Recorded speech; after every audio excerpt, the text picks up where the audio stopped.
बिहार में जन स्वराज की सरकार बने और उसकी अगुवाई प्रशांत किशोर जी करें। ये जो एक नई पीढ़ी अंधों की पैदा की है राजनीतिक दल वालों ने, ये व्यक्ति का समर्थन करें या राजनीतिक दल का समर्थन करें, अगर आप आंख खोलकर समर्थन नहीं करते हैं, आज का विषय वही है कि मैं प्रशांत जी को थोड़ा सा सावधान करना चाह रहा हूं। व्यवस्था बदलने का मतलब सरकार बदलना नहीं होता है। व्यवस्था बदलने का मतलब सोच बदलना होता है। देखिए, लव गुरु के नाम से फेमस प्रोफेसर मटुकनाथ ने आज प्रशांत किशोर को नसीहत दी है। नसीहत देते हुए उन्होंने कहा है कि राजनीतिक लटके झटके का इस्तेमाल ना करें। आप सभी को पता है प्रशांत किशोर जनसुराज यात्रा पर हैं, 2025 में चुनाव लड़ने की तैयारी पर हैं। इसी बीच प्रोफेसर मटुकनाथ का एक बयान आया है कि मैं संस्थापक सदस्यों में से एक हूं और जनसुराज का समर्थक हूं, लेकिन प्रशांत किशोर को एक नसीहत दे रहा हूं कि उन्हें राजनीतिक लटके झटके का इस्तेमाल नहीं करना चाहिए। पूरे मामले पर क्या कुछ कह रहे प्रोफेसर, सुनिए। प्यारे मित्रों, जैसा कि आप लोग जानते हैं कि मैं जनसुराज का समर्थक हूं, उसके संस्थापक सदस्यों में से एक हूं और चाहता हूं कि 2025 में बिहार में जनसुराज की सरकार बने और उसकी अगुवाई प्रशांत किशोर जी करें। लेकिन ध्यान रखने की बात यह है कि मैं समर्थक हूं, अंध समर्थक नहीं।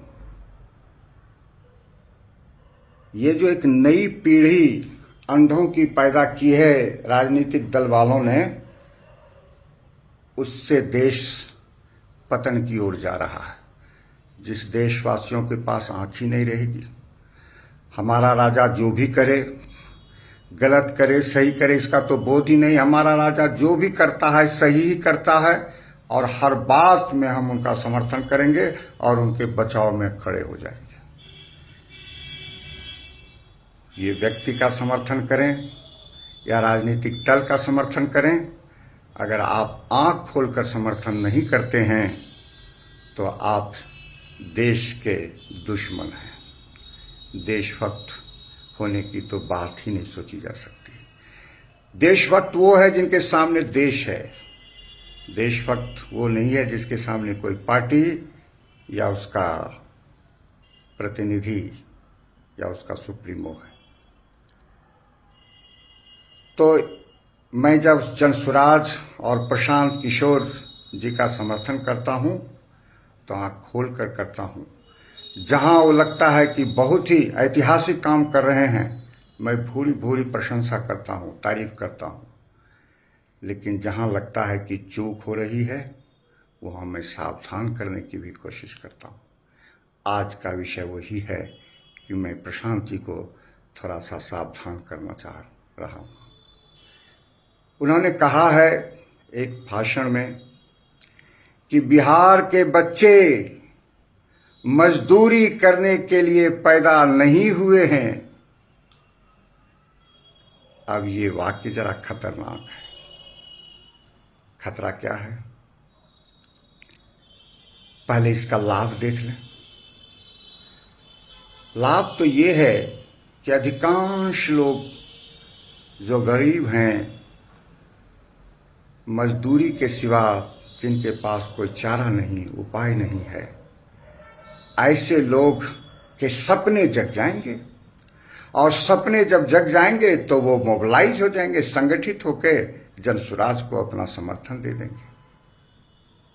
लेकिन मैं ये जानना चाहता हूं कि मजदूरी क्या हेय कर्म है? मजदूरी क्या निकृष्ट कर्म है? क्या आपके शासन में मजदूर नहीं होंगे? क्या कोई ऐसा शासन है जिसमें मजदूर नहीं हो? मजदूर तो रहेंगे। बिहार के न रहें, आप इतना उन्नत कर दें कि महाराष्ट्र के लोग आ जाएं, गुजरात के लोग आ जाएंगे, किसकी कोई संभावना अभी नजर नहीं आती है। लेकिन महाराष्ट्र के लोग आदमी नहीं है, गुजरात के लोग आदमी नहीं, बंगाल के लोग आदमी नहीं, सब तो हमारे देश के हैं, सब समान हैं। बिहार के लोग मजदूरी करने के लिए पैदा नहीं हुए तो क्या करने के लिए पैदा? आईएएस बनने के लिए, लुटेरा बनने के लिए, डॉक्टर, इंजीनियर, मास्टर, प्रोफेसर बन के लूटेंगे देश को, इसी के लिए बिहार के लोग बने हुए हैं? नहीं। व्यवस्था बदलने का मतलब सरकार बदलना नहीं होता है। व्यवस्था बदलने का मतलब सोच बदलना होता है। यह जो सोच है जिसमें मजदूरों को हे माना जाता है, उस कर्म को छोटी नजर से देखा जाता है, उस पर आघात करना है और उसको सम्मान देना है। आज जो कुछ भी है दुनिया में वो मजदूरों की बदौलत है। जिस मकान में हम बैठे यहां भाषण दे रहे हैं, किसने बनाया है? मजदूरों ने बनाया है। मजदूर ना हो तो कोई इंजीनियर नहीं बना सकता, मजदूर ने ही बनाया है। सड़कें जिस पर चलते हैं किसने बनाई है? मजदूरों ने बनाई है। खेती जहां होती है, अन्न उत्पादन होता है, हम खाते हैं, जिंदा रहते हैं, वो पैदा करने में किसका योगदान है? मजदूरों का योगदान है। फैक्ट्रियों में जो इतने सामान पैदा होते हैं, मजदूरों की बदौलत पैदा होते हैं। तो जरूरत ये नहीं है कि मजदूरी कर्म नहीं करेगा, यहां आदमी करेगा, लेकिन हम मजदूरों को सम्मान देंगे और सम्मानजनक उसको हम पैसा देंगे।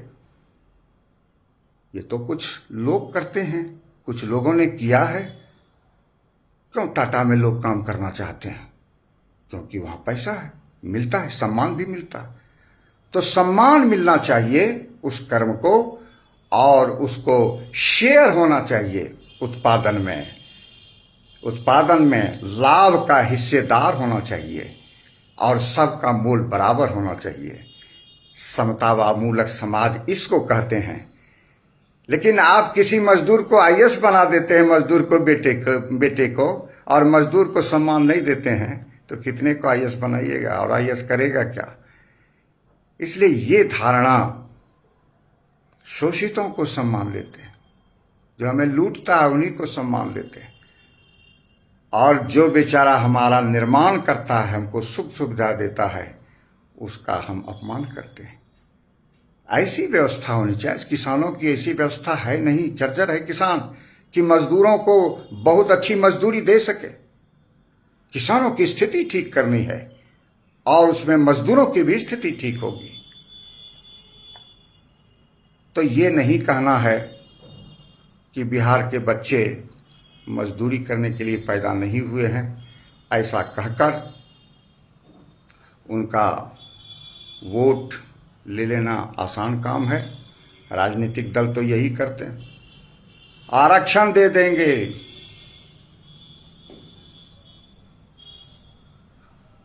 हम तो कहते हैं कि सब दे दीजिए भाई। और अगर सवर्णों का प्रतिनिधित्व मैं करता, जो कि असंभव है, तो मैं सिर्फ अपनी इच्छा ही व्यक्त कर सकता हूं कि 100% परसेंटेज क्या देना है, सब दे दो। और देना उच्चता है, लेना उच्चता नहीं है। उच्च व्यक्ति वो होंगे जो दे देना चाहेंगे। लो, तुम हमारे समाज के लोग, हमारे अपने हो। लेकिन आप जानते हैं कि वो जाल है और एक नया सामंत पैदा हो रहा है उनके बीच ही, और वही आज अब अपनी ही जाति के छोटे लोगों का उपयोग कर रहा है। ये करेगा, मनुष्य की ये प्रवृत्ति है। इस प्रवृत्ति के खिलाफ लड़ना है, इस प्रवृत्ति के खिलाफ लोगों को सजग करना, उसका नाम शिक्षा है, इसका नाम बोध है, इसका नाम जागना है। कि हम देख सकें कि हमारी ही जाति का आदमी, हमारे ही परिवार का आदमी, हमारा ही मित्र, हमारा ही कोई हितैषी किस तरह से हमारा उपयोग कर रहा है, इस्तेमाल कर रहा है। जागने की जरूरत है। आप इस्तेमाल करने के लिए नहीं बने हुए हैं। स्वेच्छा से आनंद हो आपका देना, किसी को कुछ, किसी के लिए करना आनंद हो, ये ठीक है।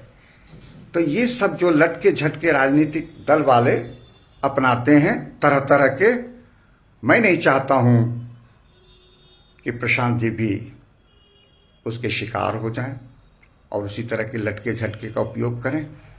सत्ता भले कुछ दूर हो, और आप गांधी जी का उदाहरण देते हैं, बहुत अच्छा करते हैं, ये बात मुझे बहुत पसंद है। गांधी जी तुरंत ये नहीं चाहते थे कि अंग्रेजों भारत छोड़ो, तुम भागो, तुम्हारे भागने से कुछ होने वाला नहीं है। वो बदलना चाहते थे, मानसिकता बदलना चाहते थे नीचे से। वो मानसिकता बदलने की एक प्रक्रिया होनी चाहिए, उसका एक विजन आपके पास होना चाहिए और सत्ता भी आपके पास होनी चाहिए। मैं दोनों चाहता हूं, ये नहीं चाहता हूं कि पुरानी पद्धति से आप सत्ता ले लें तो फिर आप जो करना चाहते हैं बड़ा, वो नहीं कर पाएंगे। आज इतनी ही बात, फिर आगे। बहुत धन्यवाद। तो सुना आपने किस प्रकार से प्रोफेसर मटुकनाथ ने प्रशांत किशोर को नसीहत दी है। उन्होंने कहा है कि मैं भी जनसुराज के संस्थापक सदस्यों में से एक हूं, लेकिन प्रशांत किशोर को राजनीतिक लटके झटके का इस्तेमाल नहीं करना चाहिए। ऐसे तमाम खबरों के लिए जुड़े रहेगा दैनिक न्यूज के साथ। धन्यवाद।